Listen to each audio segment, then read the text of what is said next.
அனுமன் இலங்கை நகரத்திற்குள் தனது இடது காலை வைத்தார். அப்போது இலங்கை நகரத்தை காவல் காத்து கொண்டிருந்த அதிதேவதை அனுமனின் முன்பு வந்து யார் நீ என்று இருமாப்புடன் அதட்டலாக கேட்டாள். அதற்கு அனுமன், நான் சாதாரண வானரன். இந்த நகரத்தின் அழகை கண்டு ரசித்து பார்க்க வந்தேன். ஆசை தீர நான் இந்த நகரத்தை சுற்றி பார்த்துவிட்டு திரும்பி சென்று விடுவேன் என்று கூறினார். அதற்கு, என்னை மீறி இந்த நகரத்திற்குள் யாரும் செல்ல முடியாது. என்னை வெற்றி பெற்றால் மட்டுமே உள்ளே செல்ல முடியும் என்றாள் அதிதேவதை. இதை கேட்ட அனுமன், நான் உள்ளே செல்வேன், என்னை தடுக்க நீ யார் என்று கேட்டார். அனுமனின் கேள்வியால் கோபமடைந்த அதிதேவதை அனுமனை ஓர் அடி அடித்தாள். இதனால் கோபம் கொண்ட அனுமன், அதிதேவதை ஒரு பெண் என்பதால் அவளை தனது இடக்கையால் லேசாக குத்தினார். அனுமனின் லேசான குத்தில் கீழே சுருண்டு விழுந்தாள் அதிதேவதை. கலங்கிப்போன அதிதேவதை தனது இருமாப்பை அடக்கி கொண்டு அனுமனிடம் கூறினாள், பராக்கிரமம் உடையவரே, இந்த இலங்கையை பாதுகாத்து கொண்டிருக்கும் அதிதேவதை நான். நான் ஒரு முறை பிரம்மாவிடம் ஒரு கேள்வி கேட்டிருந்தேன். அதற்கு பிரம்மா, எப்பொழுது ஒரு வானரன் தனது பராக்கிரமத்தினால் உன்னை அடக்குகின்றானோ அப்பொழுது இராட்சசர்களுக்கு அழிவு காலம் வந்துவிட்டது என்பதை உணர்ந்து கொள் என்று கூறியிருந்தார்.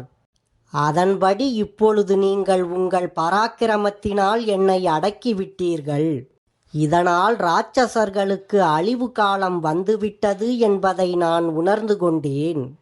இப்போது நீங்கள் உங்கள் விருப்பப்படி இந்த இலங்கை நகரத்திற்குள் செல்லலாம். உள்ளே சென்று நீங்கள் உங்கள் காரியத்தை சாதித்து கொள்ளலாம் என்று அவள் அனுமனுக்கு அனுமதி கொடுத்தாள். அனுமன் நகரத்திற்குள் காலை வைத்ததும் எதிரியின் தலைமீது தன் காலை வைப்பது போல் இருந்தது அனுமனுக்கு. குபேரனின் நகரத்திற்கு இணையாக அழகுடன் செல்வ செழிப்புடன் இருந்தது இலங்கை நகரம். மாளிகைகள், வீடுகள் அனைத்தும் தங்கத்தாலும் நவரத்தினங்களாலும் ஜொலித்தது. வீதிகள் அனைத்தும் மலர்களால் அலங்கரிக்கப்பட்டிருந்தது. நகரத்துக்குள் கொடூரமான வடிவத்துடன் வில், அம்பு, கத்தி என்று பலவிதமான ஆயுதங்களையும் வைத்துக்கொண்டு கவசத்துடன் வீரர்கள் பலர் நகரத்தை காவல் காத்து கொண்டிருந்தார்கள். அங்கு மக்கள் அகோரமாகவும் பல நிறங்களையும் பல வடிவங்களையும் கொண்டவர்களாகவும் இருந்தார்கள். ஒவ்வொரு மாளிகையாக அனுமன் சீதையை தேடிக்கொண்டே வந்தார். ஆனால் எங்கும் அனுமனால் சீதையை பார்க்க முடியவில்லை. அதனால் சீதையை பார்க்க முடியவில்லையே என்று அனுமன் வருத்தமடைந்தார். அப்போது அனுமன் விண்ணையே முட்டும் அளவிற்கு பெரிய மாளிகை ஒன்றை கண்டார். அங்கு ராவணனின் பறக்கும் புஷ்பக விமானம் இருந்தது. இந்த விமானத்தை பிரம்மாவிடமிருந்து குபேரன் பெற்று இருந்தான். அதை ராவணன் குபேரனிடமிருந்து கொண்டு வந்து வைத்திருந்தான். புஷ்பக விமானத்தை பார்த்த அனுமன், இது ராவணனின் மாளிகையாக இருக்கும் என்று எண்ணி இங்கு சீதை இருக்கலாம் என்று எண்ணி ராவணனின் மாளிகைக்குள் நுழைந்தார் அனுமன். சமைக்கும் இடம், உணவருந்தும் இடம் என்று ஒவ்வொரு அறையாக சென்று பார்த்தார். ஆனால் எங்கும் சீதையை காணவில்லை. பெண்கள் மட்டும் இருக்கும் அறைக்குள் அவர்களின் அனுமதி இல்லாமல் செல்லக்கூடாது என்ற தர்மத்தையும் மீறி பெண்களின் அறைக்குள்ளும் சென்று பார்த்தார். அங்கும் சீதை இல்லை. ஒரு அறையில் தங்கத்தினாலும் வைரத்தினாலும் செய்யப்பட்ட ஒரு கட்டிலில் ஒரு மலை போல் ஒரு இராட்சசன் படுத்திருந்தான். அவனுடைய ரூபத்தை கண்டு அனுமன் ஒரு சில கணம் பிரமித்து நின்று பார்த்தார். யானையின் தும்பிக்கை போன்ற கைகளும், மார்பில் விஷ்ணுவின் சக்கராயுதம் மற்றும் இந்திரனின் வஜ்ராயுதத்தால் தாக்கப்பட்ட வடுவும், இந்திரனின் ஐராவதம் யானையின் தந்தம் குத்தப்பட்ட தழும்புடன் இருப்பதை பார்த்த அனுமன் படுத்திருப்பது ராவணன் என்பதை தெரிந்து கொண்டார். அனுமன் சுற்றிலும் பார்த்தார். பல பெண்கள் அந்த அறையில் உறங்கிக் கொண்டிருந்தார்கள். அவர்களில் தலைவி போல் இருந்த ஒரு பெண்ணின் அழகும் முக லட்சணமும் அவள் சீதையாக இருக்குமோ என்ற சந்தேகத்தை அனுமனுக்கு உண்டாக்கியது. அடுத்த கணமே இது என்ன மடமை, சீதையை தவறாக நினைத்து விட்டோமே. ராமரை பிரிந்த சீதை துக்கத்தில் இவ்வளவு நகைகளை அணிந்து கொண்டு ராவணனின் அந்தப்புரத்திலா தங்கியிருப்பாள். இது சீதை கிடையாது என்று முடிவு செய்தார் அனுமன். அனுமன் செல்ல முடியாத இடங்களுக்கெல்லாம் தன் உருவத்தை அதற்கேற்றாற்போல் மாற்றிக்கொண்டு சென்று தேடி பார்த்தார். இலங்கை நகரம் முழுவதும் தேடிவிட்டார். ராவணன் மாளிகை முழுவதும் தேடிவிட்டார். ஆனால் சீதையை எங்கும் காணவில்லை. என்ன செய்வது என்று அனுமனுக்கு தெரியவில்லை. சீதையை ராவணன் கொன்று இருப்பானோ என்ற சந்தேகம் அனுமனுக்கு வந்தது. இனி என்ன செய்வது? சீதையை காணாமல் கிஷ்கிந்தைக்கு திரும்ப முடியாது. எடுத்துக்கொண்ட காரியத்தை முடிக்காமல் திரும்ப செல்வது வீரனுக்கு அழகில்லை. இங்கேயே நமது உயிரை விட்டுவிடலாம் என்று எண்ணி மனம் சோர்வடைந்த அனுமன் உயரமான ஓர் இடத்தில் அமர்ந்தார். அப்போது அனுமனுக்கு தூரத்தில் பெரிய மதில் சுவருடன் கூடிய அசோக வனம் கண்ணில் பட்டது. இலங்கை நகரத்திற்கு தொடர்பில்லாமல் தனியாக இருந்தது அசோகவனம். இந்த வனத்தில் சீதை இருக்கலாம் என்று புத்துணர்ச்சி அடைந்தார் அனுமன். பின் அனைத்து தெய்வங்களையும் வணங்கிவிட்டு அசோக வனத்திற்குள் குதித்தார் அனுமன். அசோக வனத்தின் உள்ளே குதித்ததும் அனுமனுக்கு மனதில் ஒரு விதமான மகிழ்ச்சி ஏற்பட்டது. இங்கு நிச்சயம் சீதையை காண்பேன் என்று புத்துணர்ச்சி அடைந்தார் அனுமன். உடனே அங்கிருந்த உயரமான மரத்தின் மீது ஏறி நின்று கொண்டு சீதையை தேட ஆரம்பித்தார். தூரத்தில் ஒரு மரத்தடியில் கண்ணை கூசும் வகையில் பேரழகுடன் பெண்ணொருத்தி அமர்ந்திருப்பதை கண்டார் அனுமன். அந்த பெண்ணை சுற்றி அகோர வடிவத்துடன் ராட்சசிகள் காவல் காத்து கொண்டிருந்தார்கள். ராட்சசிகளின் நடுவே தெய்வீகமான முகத்தில், நடுக்கத்துடன் கசங்கி அழுக்கு படிந்த உடையில், பயமும் துயரத்தையும் வைத்துக்கொண்டு அழுததினால் முகம் வாடியிருப்பதையும் கண்டதும் இவரே சீதை என்று முடிவு செய்தார். அனுமன் சீதையை பார்த்துவிட்டேன் என்று துள்ளி குதித்தார். அடுத்து என்ன செய்யலாம் என்று சுற்றிலும் பார்த்தார்.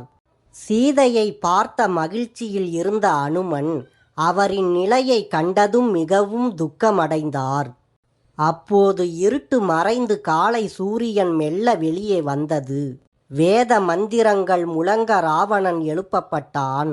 காலையில் எழுந்ததும் தன் படை பரிவாரங்களுடன் சீதையை பார்க்க ராவணன் வந்தான். இரவில் தூங்கும்போது கண்டதை விட இப்போது மேலும் பராக்கிரமசாலி போல் ராவணன் அனுமனுக்கு தெரிந்தான். அங்கு நடப்பவற்றை அறிந்து கொள்ள அனுமன் மரத்து இலைகளுக்கிடையே தன்னை மறைத்து கொண்டார். சீதை ராவணனை கண்டதும் பெரும் காற்றில் மரங்கள் நடுங்குவதைப் போல நடுங்கினாள். சீதையிடம் ராவணன் பேச ஆரம்பித்தான். அழகியே, என்னை கண்டதும் ஏன் நடுங்குகிறாய்? நான் உன்மேல் வைத்திருக்கும் அன்பை நீ தெரிந்து கொள். என்னை கண்டு நீ பயப்பட வேண்டாம். உன்னுடைய முழுமையான அன்பு என் மீது வரும் வரையில் நான் உன்னை தொடமாட்டேன். உன் விருப்பத்திற்கு மாறாக இங்கு எதுவும் நடக்காது. வீணாக துக்கத்துடன் இருந்து உன் உடலை ஏன் நீ வருத்திக் கொள்கிறாய்? உனக்கு சமமான அழகி இந்த உலகத்தில் வேறு யாரும் இல்லை.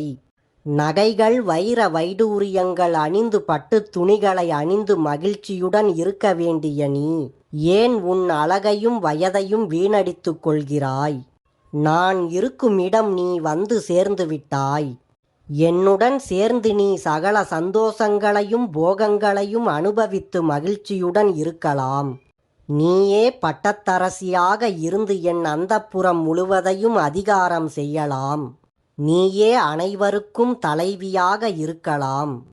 தவத்திலும் செல்வத்திலும் புகழிலும் ராமனை விட நானே மிகவும் மேம்பட்டவன் என்பதை நீ தெரிந்து கொள். காட்டில் மர உரி தரித்து கொண்டிருக்கும் ஒருவனை இனியும் நீ நம்பாதே. இனி நீ அவனை கண்ணால் பார்க்க முடியாது. அவன் இங்கு வரமாட்டான்.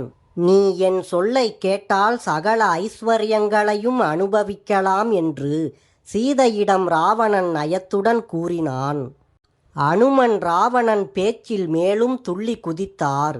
இவரே சீதை என்பது உறுதியாகிவிட்டது என்று ஆனந்தப்பட்டார்.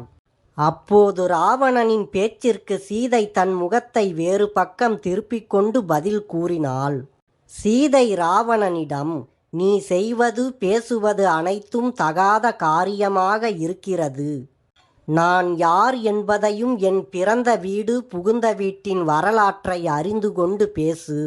என்னை பற்றிய உன் எண்ணத்தை உடனே மறந்துவிடு. வேறொருவன் மனைவி எப்போதும் உன் மனைவியாக முடியாது.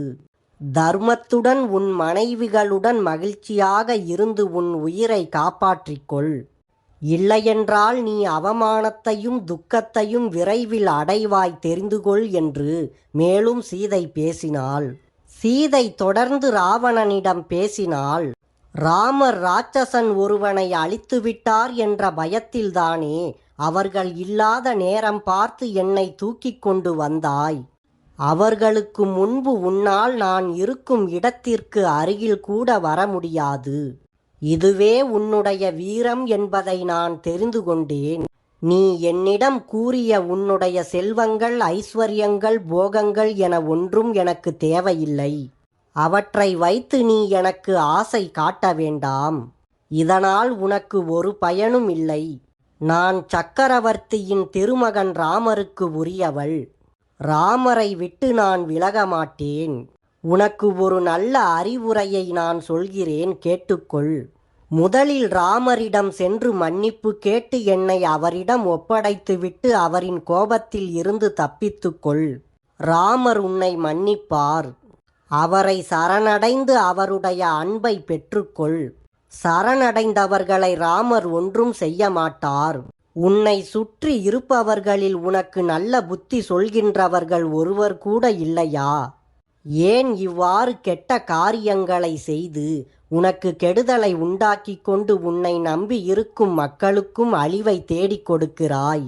அரசன் ஒருவன் தன் மனதை கட்டுப்படுத்தி கொள்ளாமல் போனால் அவனுடைய நாடும் நகரமும் செல்வமும் சீக்கிரம் அழிந்து போகும்.